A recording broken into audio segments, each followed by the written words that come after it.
Uber Technologies, Uber, plus 0.00%. Warring board members have struck a peace deal that allows our multi-billion-dollar investment by SoftBank Group to proceed, and which would resolve a legal battle between former Chief Executive Travis Kalanick and a prominent shareholder.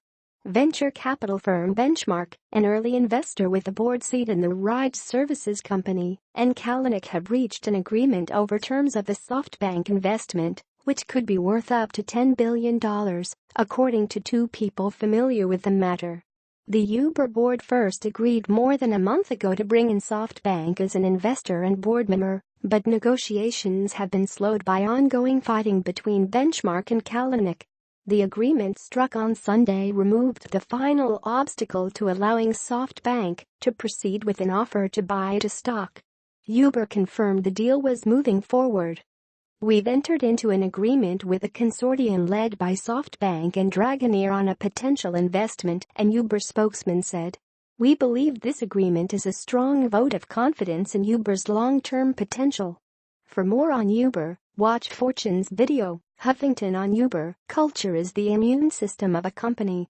Arianna Huffington, founder and CEO of Thrive Global, talks about the scandal that engulfed Uber starting in February 2017. Play video. SoftBank, a Japanese conglomerate that has become a heavyweight in Silicon Valley tech investing, is joined by Dragoneer Investment Group in leading a consortium of investors that plans to invest $1 billion to $1.25 billion in Uber, and in addition, will buy up to 17% of existing shares from investors and employees in a secondary transaction. The terms were signed on Sunday, although the tender offer would likely take weeks to complete. Uber is valued at $68 billion, the most highly valued venture-backed company in the world. SoftBank's roughly $1 billion investment of fresh funding is expected to be at the same valuation.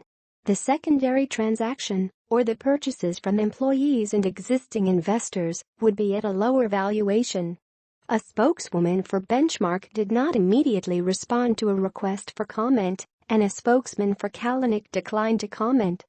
Completing the SoftBank deal would allow Uber to open a new chapter after a year of controversy, including the resignation of Kalanick, the ouster of several top executives, sexual harassment and discrimination allegations, and multiple federal criminal probes.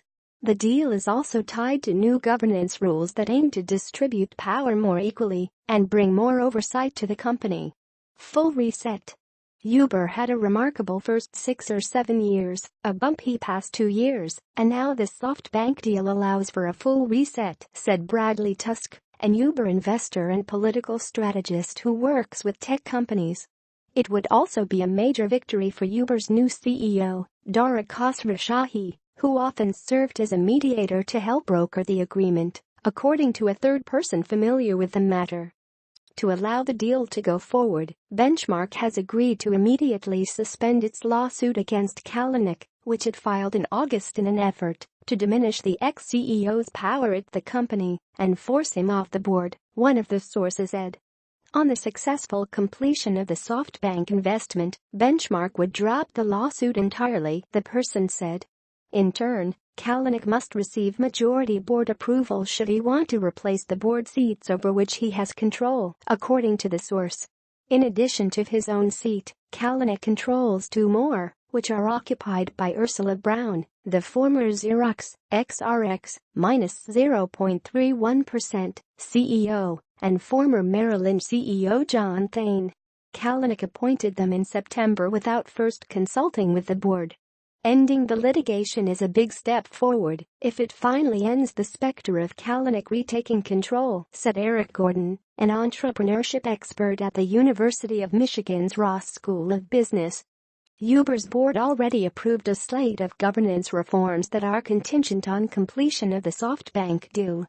They include removing supervoting rights that gave Kalanick and his allies outsized power, adding new independent directors and increasing the size of the board to 17. Uber plans to run newspaper ads informing investors about the share purchase, and SoftBank will propose a price at which it will buy stock. The company has threatened to invest in ride-hailing rival Lyft, Lyft, plus 0.00%, if it does not get the Uber deal done. The deal gives early investors such as Benchmark, whose Uber stake is worth nearly $9 billion, the opportunity to cash out a very lucrative investment.